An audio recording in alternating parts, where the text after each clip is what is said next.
vamos a hablar sobre sexo, matrimonio e infidelidad. Así que vamos a entrar en un tema muy importante para nuestra espiritualidad, que es el tema de cómo la dinámica familiar debe funcionar. Y eso tiene importancia no solamente para los que son casados, pero también para los que se casarán y para los que sí viven solteros, porque es algo que nos afecta a todos, ¿cierto? Fíjate que de una u otra manera el pecado distorsionó todo. El pecado ha distorsionado todo. El matrimonio, cuando fue creado por Dios, era algo bonito, era algo perfecto, era algo armonioso.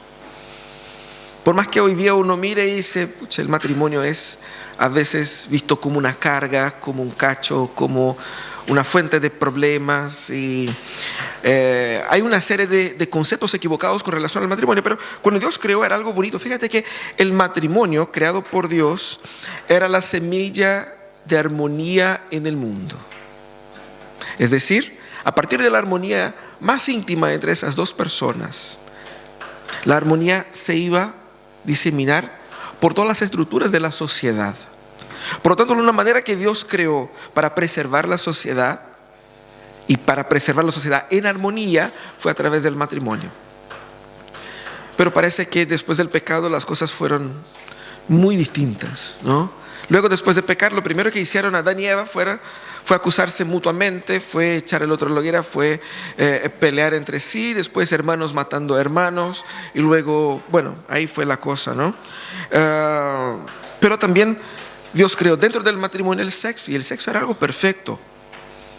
Antes que nuestra cultura transformara el sexo mayormente en algo sucio, en algo que, wow, vamos a hablar sobre este tema, y a veces la gente queda así como, ¿no es cierto?, con cierto recelo de hablar.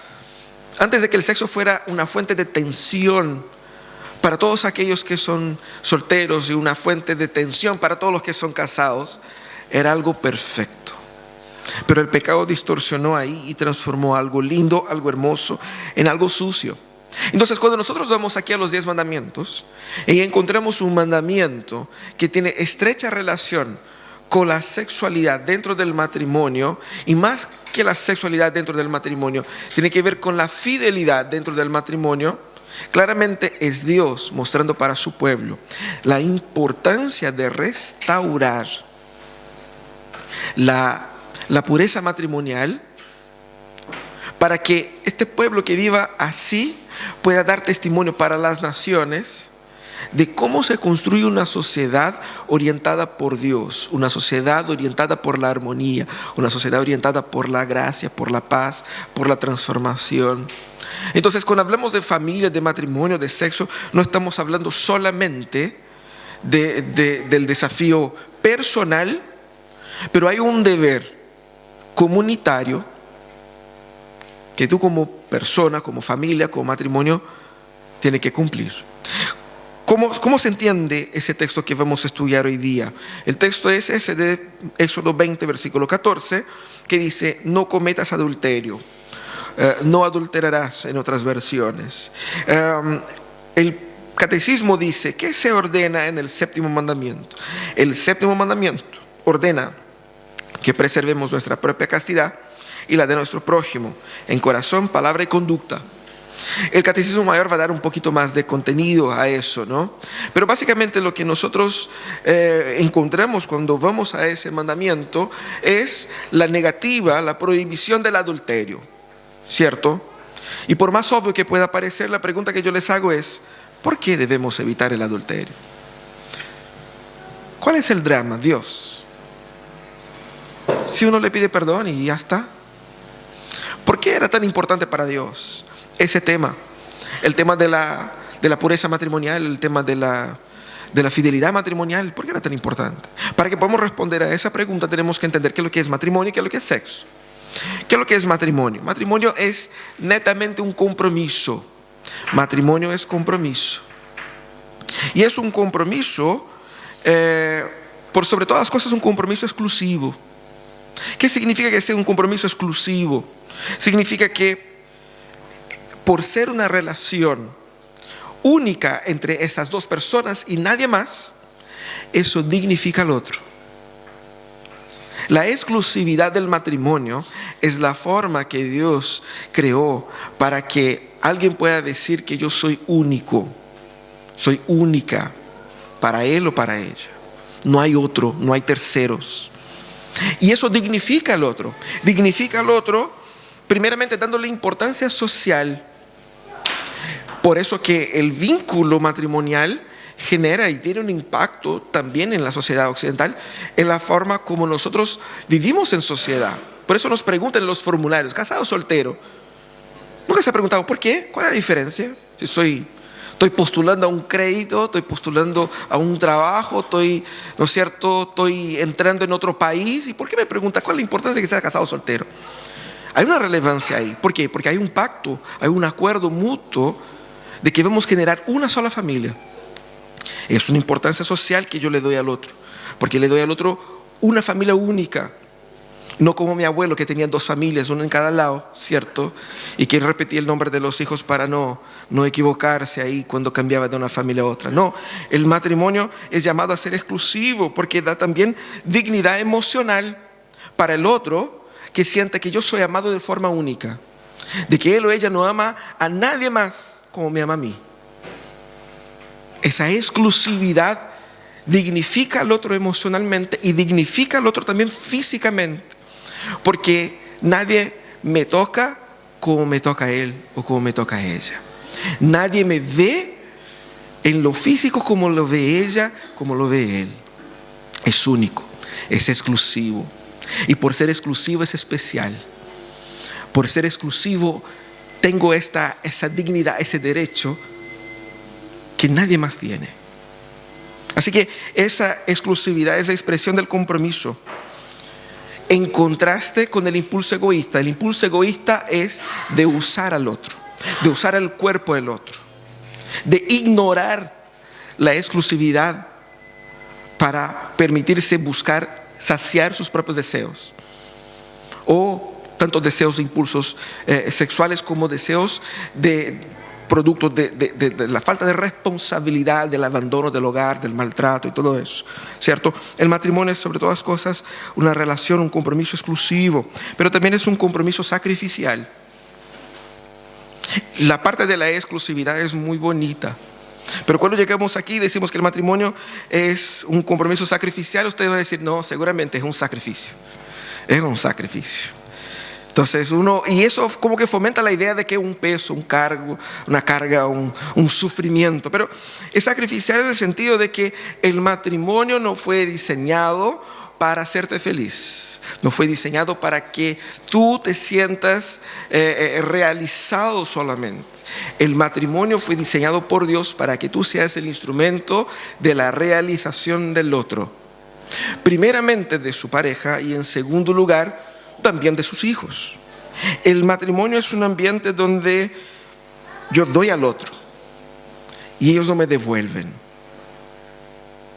No sé cuánto gastaron ustedes hasta ahora con León, entre hospital, entre pañales, ¿cierto? ¿Cuánto cuesta eso?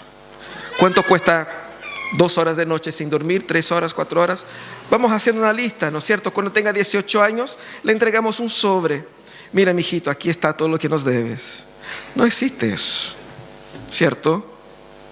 Si bien hay mucha gente que quiere hacer eso con la pareja, ¿no? O sea, mira, yo he hecho tanto, usted ha hecho tanto, entonces coordinemos acá, ¿cuánto me debes? No, es una entrega sin devolución. En ese sentido es sacrificial. Y fíjate que el casarse es buscar el bien común limitándome a mí.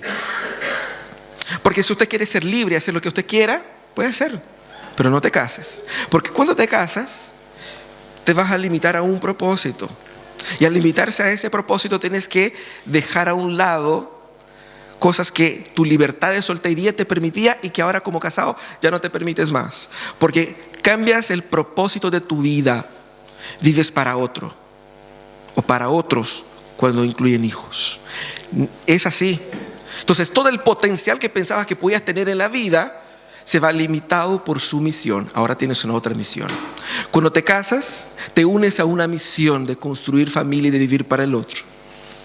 Es por eso que el apóstol Pablo habla cuando habla de la gente que quiere servir al Señor y quiere casarse. Él dice, no se puede hacer plenamente las dos cosas. Puedes servir al Señor casado, pero vas a tener que dar atención a su marido o su esposa. Ahora, si usted quiere servir al Señor a full, no te cases. Ahí vas a tener todo el tiempo del mundo para servir al Señor. De eso se trata el sacrificio. Pero fíjate que es bonito en el sentido de que al ser esta entrega sacrificial estamos imitando a Dios, que nos creó y que nos ha dado gratuitamente todas las cosas. Dios no hace una lista, mira, 12 horas de sol te dio hoy día, eso te va a costar tanto. Respirando, el aire es mío, es privado. Usted sabía, ¿no? Es de Dios. Dios no nos cobra. Él como Padre nos cuida generosamente.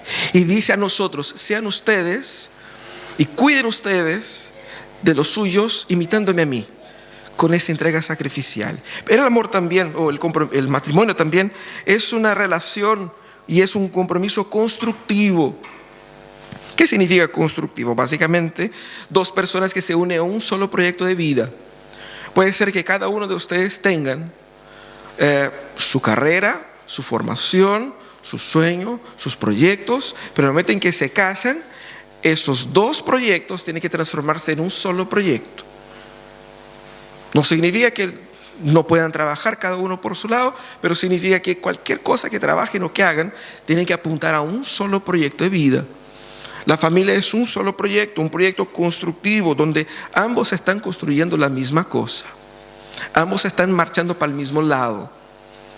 Y normalmente muchas peleas en las familias se da porque cada uno está tirando para un lado diferente. En ese sentido es constructivo. Claramente es constructivo, ya vamos a hablar más adelante también, por medio de generar un legado a los hijos.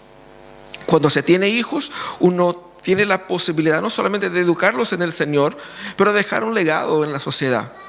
Porque es un nuevo ser humano que se une a la esfera de la sociedad, pero también es posiblemente, posteriormente, un nuevo profesional, una nueva familia que se van a hacer. Es un legado que yo estoy ayudando a entregar para la sociedad. Por lo tanto, el matrimonio es un compromiso constructivo. Estamos construyendo algo. Y todo proceso de construcción tiene características específicas, es decir, va de menos a más. Hay que trabajar en áreas y en estructuras que no se ven, pero que son fundamentales. Tiene un costo elevado, pero tiene beneficios increíbles. Tenemos que imaginar la construcción del matrimonio así. Hay cosas que ustedes se van a sacar la mugre para fortalecer el matrimonio y van a tener la impresión de que nadie lo notó. Nadie se dio cuenta de tu esfuerzo por preservar la familia, por construir el matrimonio, por dar una casa, por dar un hogar, por dar... Como que nadie vio. Así son las construcciones. Uno ve cuando ya está listo. Y cuando está listo uno puede decir, no, eso quedó bonito, eso quedó feo, yo haría de otra manera, ¿no? Es una lata eso, ¿no? Cuando está todo listo surgen ahí los arquitectos. No, yo cambiaría esto, yo haría esto. Pero cuando estaba en el piso, en el suelo, cuando estaban partiendo, nadie se metía y decía, oh, Dios te bendiga. Ese es el desafío de la familia, del matrimonio, de ser un compromiso constructivo. Pero también el matrimonio es un compromiso espiritual. Es un compromiso espiritual. ¿Por qué? Primero, Dios inventó el matrimonio. El matrimonio no es resultado de una expresión cultural. No inventamos nosotros esa cuestión. El Señor creó al hombre, creó a la mujer, y el Señor instituyó ahí en el Edén el matrimonio tal cual como Él fue diseñado. El matrimonio monogámico y heterosexual. Ese es el matrimonio bíblico. Eso es lo que Dios creó. Y no solamente Dios creó al matrimonio, Dios lo bendijo. ¿Cómo bendijo Dios al matrimonio? Dando a esta unión que Él unió. No nos unimos nosotros, es Dios quien une. Él nos unió y Él bendijo como con la posibilidad de ser gestores de este mundo, constructores de la sociedad y de la cultura. El mandato cultural, al contrario de lo que la gente piensa, no fue entregado solamente a individuos, sino que a familias. Porque la familia construye la sociedad por medio del crecimiento, haciendo crecer la sociedad, pero también por medio de la cultura que la familia produce ahí. Porque la familia es la primera iglesia inventada por Dios, el lugar de adoración, el lugar del testimonio y de imitación de Dios. En ese sentido, Dios bendijo para que se multiplicara, bendijo para que creciera, bendijo para que imitara a Dios en esa entrega sacrificial, exclusiva, constructiva. Por lo tanto, no imaginen el matrimonio como algo meramente cultural. Es espiritual, es una unión espiritual. Por eso es serio. Y es tan serio que Dios mismo utiliza la figura del matrimonio para hacer como metáfora de la relación entre Cristo y su iglesia. Por eso que la Biblia llama a la iglesia de la novia de Cristo. ¿Por qué? Porque estamos expectantes ante la llegada de las bodas del Cordero. Es una imagen que habla de la relación de compromiso, de entrega, de sacrificio, de cuidado, de protección, de unión entre la iglesia y Cristo. Una unión inseparable creada por Dios. Eso es matrimonio. Un compromiso exclusivo, sacrificial, constructivo y espiritual. Dentro del matrimonio está el sexo. ¿Y qué es lo que es el sexo? Sexo es unión, por sobre todas cosas.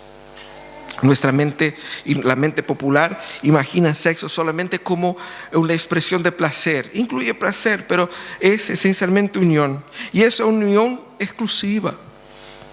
¿Qué significa que sea una unión exclusiva? Significa que Dios inventó el sexo. Porque Dios es bueno. Gloria a Dios. Amén. ¿No? Amén. Es que la gente tiene vergüenza de decir esas cosas aquí en público. Yo no. Tenemos que ser honestos, ¿cierto? Dios inventó esa cuestión. Y tenemos que agradecer a Dios por las buenas cosas que Él nos da. Pero es un regalo que Dios dio al ser humano para ser disfrutado de forma exclusiva en el matrimonio. ¿Por qué? Porque es la celebración del compromiso. Es la experiencia de la unión. Es la guinda de la torta. Es algo que consuma prácticamente el matrimonio, pero en otras palabras es algo que es como el regalo de bodas que Dios da y que uno disfruta no solamente en la noche nupcias, pero puede disfrutar a lo largo de su vida matrimonial. Es algo que Dios dio para que nosotros vivamos entendiendo que la experiencia del sexo es la experiencia donde yo me uno al otro de forma única y solamente con Él. Es algo especial y es algo que debe ser exclusivo. Por eso Dios condena al adulterio. Porque el adulterio está vinculado en las Escrituras igualmente con la idolatría. Es decir, es tomar lo hermoso que Dios te dio para entregar a otros dioses. En el libro de Proverbios encontramos exhortación bien directa contra el adulterio, sobre todo en Proverbios capítulo 5. Encontramos un texto fabuloso donde el padre, orientando a su hijo, va a decir que primero, cómo debe portarse con relación al tema de las tentaciones del adulterio, pero finalmente él va a decir a su hijo, ¿cómo evito eso? ¿Cierto? Porque es bonito hablar de que sexo es una unión exclusiva, pero la tentación es mucha. ¿Cómo evito todo eso? Y él va a hablar ahí a su hijo de la siguiente manera. Ahí él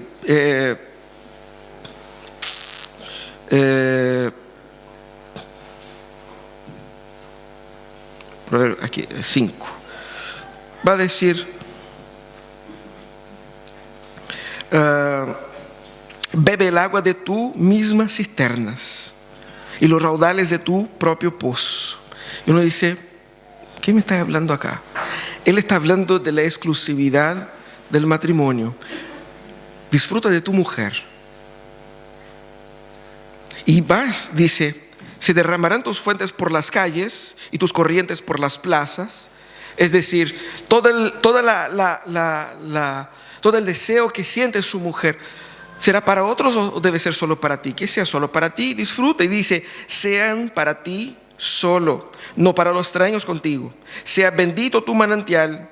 Es decir, nuevamente Dios bendice no solamente el matrimonio como unión, pero bendice la sexualidad dentro del matrimonio, la sexualidad exclusiva, la sexualidad que fue hecha para glorificar a Dios ahí.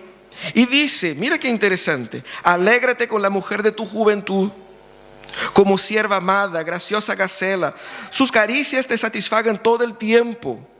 Es la mejor manera de luchar contra el adulterio, entendiendo que la práctica constante de la sexualidad es algo que Dios nos dio y es para vivir exclusivamente. Es una experiencia íntima, es decir, el sexo establece un vínculo único entre dos personas y es la unión más profunda y más íntima que una persona puede tener con otra. Eso es como Dios diseñó. Y es el vínculo que consolida el matrimonio, porque el matrimonio, vuelvo a decir, no es una unión meramente cultural, no es una unión meramente social, es una unión en todos los aspectos de la vida, y el sexo celebra eso. Es una experiencia privada, como vimos acá en Proverbios 5, que sea solo para ti y no para extraños. Y ese tipo de comprensión del sexo como algo íntimo es, así como vemos en ese mandamiento, la condenación bíblica a todo tipo de pornografía, a todo tipo de búsqueda de satisfacción sexual separado del otro, o imaginando o permitiéndose toda una serie de realidades sexuales fuera del matrimonio. Y esa es la gran lucha de nuestros días, porque por todos lados donde nosotros miramos, ahí encontramos chicas en bikini bailando, ¿cierto? En las propagandas, en las redes sociales. Y uno va a decir, no, ese es el problema de los hombres. Bueno, hay también chicos bailando. No creo que sea quizás la gran tentación de muchas, pero sí hay muchos caballeros con palabras dóciles que van a hablar al oído de mujeres que están agobiadas en sus matrimonios y van a generar la sensación de que hay una mejor versión de marido que no tengo en casa, y eso te va a enganchar y luego te va a verse en un mundo de ilusión, donde te ilusionas con otra persona que no es tu marido, o donde te ilusionas con otra persona que no es tu mujer. Sexo es algo íntimo, significa que es algo exclusivo y solamente de los dos, nadie más. También el sexo es una unión constructiva, y uno va a decir, obviamente, que por medio de la práctica sexual nacen los hijos, ¿cierto? No es la cigüeña que pasa, ¿no es cierto? Naturalmente, ordinariamente nacen así. Pero no solamente por eso, uno va a decir, bueno, eso está bastante obvio. Mucho de nuestra cultura occidental ha fomentado la idea, por culpa de la Iglesia Católica, de que el sexo sirve solamente para reproducción y nada más. Pero no es eso, claramente no es eso. Bíblicamente no podemos argumentar eso. Incluye la reproducción, pero no es así, no es solamente para eso. Tanto que el apóstol Pablo, cuando habla de sexo, no habla solamente para reproducción. Es constructiva en el sentido de que ayuda a fortalecer el vínculo emocional. Porque el sexo no es solo placer, es emoción. Es esa experiencia donde yo me siento más apasionado por el otro, donde yo entiendo mejor al otro, donde disfruto mejor con el otro, donde soy más feliz con el otro.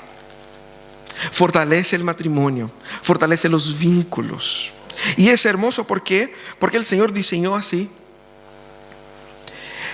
Para fortalecer el matrimonio, uno tiene que entender que la práctica constante del sexo es fundamental dentro del matrimonio, obviamente. Pero también el sexo es una unión de placer y alegría, como decía, ¿no es cierto? Dios inventó al cuerpo humano y inventó el cuerpo humano con zonas que producen placer sexual. Y eso no es casualidad, eso no fue algo que Satanás puso ahí al medio y que tú tienes que controlar, frenar, porque hemos crecido en una cultura de que todo lo bueno, todo lo placentero es de Satanás y todo lo de Dios es así como sin vida, sin color, blanco y negro, así como, bueno, blanco y negro es bonito, pero algo sin gracia. Y todo lo placentero es pecaminoso. ¿Cuántos hemos crecido en esa cultura, en esa tensión de que todo lo placentero es malo? Por eso la gente dice hay que portarse mal para pasarla bien, ¿no es verdad? Eso está mal. Pero pensemos en otras cosas. Dios inventó un montón de cosas que son técnicamente inútiles para nuestra alegría. Las flores no son todas iguales y las flores no tienen el mismo olor y muchas de esas flores no tienen ningún otro propósito más allá de ser bonitas, nada más. Ellas nacen, existen por un momento y mueren. No están protegiendo la vida humana, no están equilibrando el ecosistema. Muchas de ellas simplemente están ahí.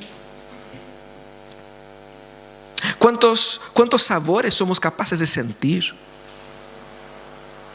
¿Cuántos placeres visuales somos capaces de disfrutar? Cuando vemos al mar, vemos la creación, qué bonita esa cuestión. Y nuestro corazón se alegra. Son placeres creados por Dios. Pero de todos esos placeres hay un tipo de placer específico que está vinculado al sexo. Y el sexo, al contrario de lo que el mundo trató de producir, no solamente se trata de placer y culpa, porque es como se ve culturalmente. Doy libertad a mis pasiones, encuentro el placer, pero con el placer siento también la culpa. Todo lo contrario, el Señor inventó el sexo para que sea una expresión de placer y alegría. La máxima expresión del placer sexual se da cuando el matrimonio cultiva dentro del matrimonio la sexualidad tal cual como Dios la diseñó. Hay gente que se cree más piadoso absteniéndose de la sexualidad. La palabra dice que no es así. Tiene que abstenerse antes de casarse. Pero esa es la gran lucha de nuestros días. Decir a los solteros no tengan sexo y decir a los casados tengan sexo. Esa es la gran lucha porque el pecado influye en nuestras mentes y distorsiona todo. Pero tenemos que volver a la palabra para que la palabra nos vaya sanando. Pero también el sexo es una unión espiritual. No se trata solo de carne. No se trata solo de físico. Si es una unión entre dos personas, es una unión que es claramente física, es una unión que es claramente social, es una unión que es claramente emocional, psicológica y por sobre todas las cosas es una unión espiritual. Dios inventó eso y eso tiene un perfil espiritual en nuestras vidas. No es menor, no es simbólico, no es algo que de poca importancia, no. Tanto es así que muchísimas religiones en la historia de la humanidad vinculaban el sexo con la adoración. De hecho, se creía que para la prosperidad de la nación, es decir, para que lloviese y para que generase frutos la tierra, se debiese imitar, porque en esas mentalidades, en esas culturas, la productividad es resultado de la relación sexual de los dioses que generan frutos en la tierra. Entonces, para que los dioses puedan darnos frutos, ellos inventaron la figura de las prostitutas cultuales o de los prostitutos cultuales que estaban en los templos, donde la gente iba a tener relaciones con estas personas ahí, para que por medio de la relación con estos sacerdotes, esta divinidad le diera prosperidad. Claramente que no era la única expresión de religiosidad vinculada al sexo, hay muchísimas, incluso en nuestros días. Tenemos que entender la importancia espiritual que existe ahí. ¿Por qué? Porque el sexo, así como cualquier pasión, va a revelar los ídolos de nuestro corazón. los ídolos de nuestro corazón. Revela el egocentrismo, revela las pasiones, las tensiones, revela un montón de cosas que yo considero importantes. Por eso el sexo es una unión espiritual y que yo debo tener en cuenta eso también. Eso no significa que yo tengo que orar antes y después, que tengo que cantar un himno y leer un texto de la Biblia. No es eso. Pero sí implica en que hay una esfera en la cual Dios bendice y donde esa intimidad que yo tengo es reflejo de mi espiritualidad también. Por eso es serio, ¿no? Por eso es serio. ¿Qué lo debemos hacer con eso? ¿Cuáles son las implicaciones de todo eso? Hemos visto la importancia del matrimonio, la importancia del sexo. ¿Cuáles son los puntos de acción? Primeramente, tú debes luchar por tu matrimonio. No viene listo. No es así como que, no, ahí vemos en el camino cómo funciona. No, tiene que ser intencional y luchar por ello. Solo funciona si usted trabaja en él. No tomes a la ligera y no piense que va a funcionar así mágicamente. Tienes que trabajar, tienes que invertir, porque es un proceso, es una construcción, es un desafío. En segundo lugar, entienda que el divorcio no es una solución la mayoría de las veces. Claramente que la Biblia dice que en el caso de adulterio, en el caso de abandono, o incluso en el caso de violencia, el divorcio es una opción. No dice que en el caso de adulterio o en específicamente el caso de adulterio que uno es obligado a divorciarse, pero es una opción. Pero el punto acá es, no puedes ante cualquier pelea poner la carta de divorcio en la mesa. Si eso no funciona, me voy. Porque eso es pecado. Tenemos que volver al punto anterior. Tengo que luchar por mi matrimonio, porque el divorcio no es una opción. Dios dice claramente que Él odia el divorcio. El permiso para divorciarse fue una excepción, pero no es así como no es una orientación, ni siquiera obviamente no es un mandamiento. Entonces, no tengas esa idea de que, si eso no funciona, me voy.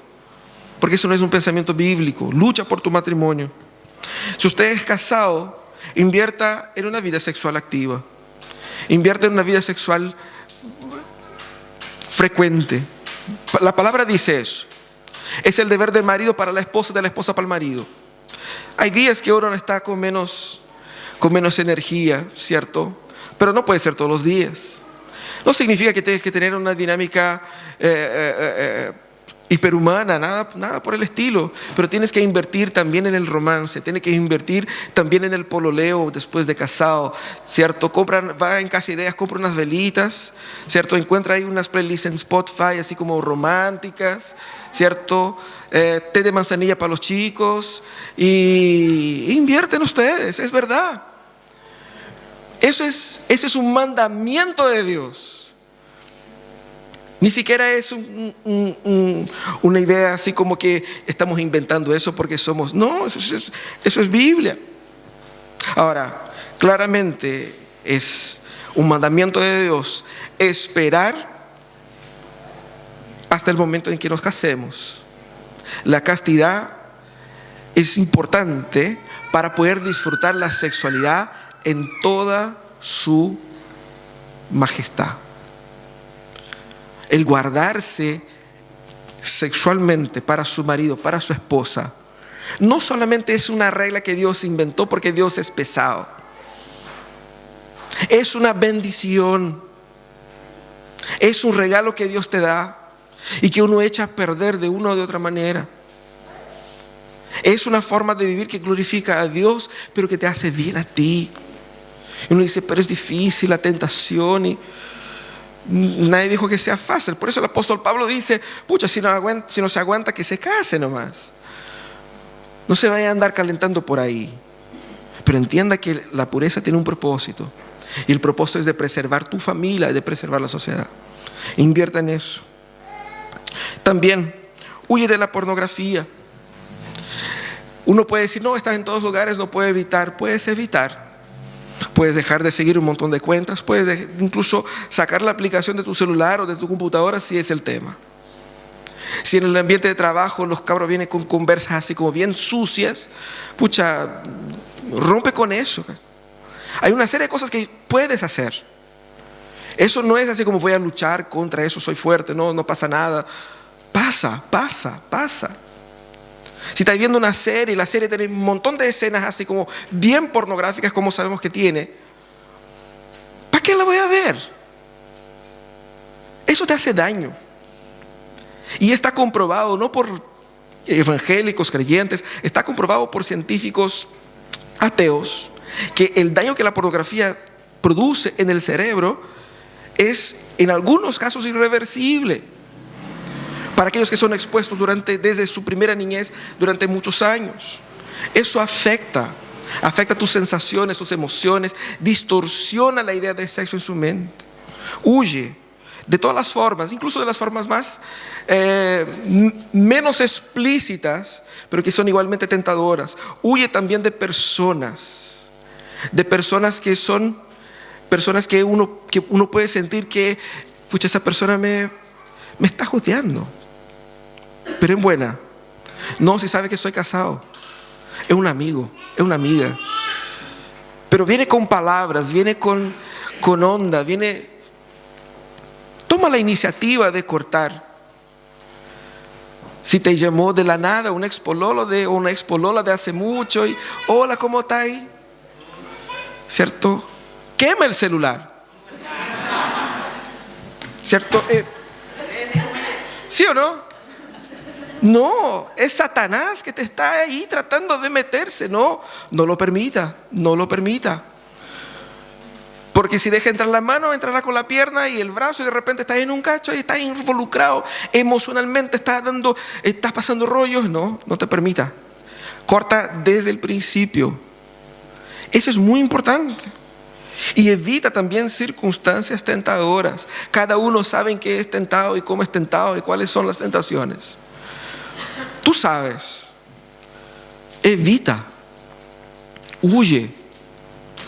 José, él tuvo que enfrentar la cárcel, pero él arrancó con lo puesto y con lo poco puesto en realidad, ¿no? Porque parte de la ropa se quedó con la mujer. Pero arrancó. Y eso es lo que debemos entender. Cuida tus oídos, cuida tus ojos, cuida tu boca, cuida tus redes. Porque la Biblia dice claramente, Satanás anda dando vuelta como un león buscando a quien tragar. Y Satanás quiere destruir tu familia, quiere destruir tu matrimonio, quiere herir tus hijos. Y él logra cuando nosotros fracasamos aquí. También, si eres soltero, si estás ahí, pucha, ¿qué va a pasar conmigo? Estoy envejeciendo, está pasando el tiempo, quiero casarme y no sé cómo. Entiende que Dios tiene su tiempo y que no eres una persona incompleta por no tener una familia como la mayoría de las personas, y que el Señor es el que cuida y es el que construye nuestra historia, y que nosotros podemos disfrutar de ese momento con gracia. No eres una persona menor, inferior, sin valor. Claramente, como soltero tiene sus propias tensiones y tentaciones, así que cuídalas también. Pero por fin, entiende que hay esperanza para reconstruir. Cada uno de nosotros tiene una historia. Historias de reconstrucción, de arrepentimiento, de perdón. Historias de...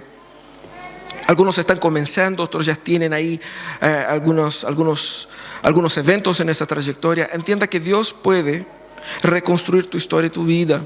Si ese es el sueño de tu corazón, si eso es el llamado que tienes, Dios te puede dar una familia, Dios te puede dar una historia, Dios puede restaurar todo, Dios puede perdonar el adúltero, la adúltera, Dios puede sanar eso, Dios puede reconstruir matrimonios.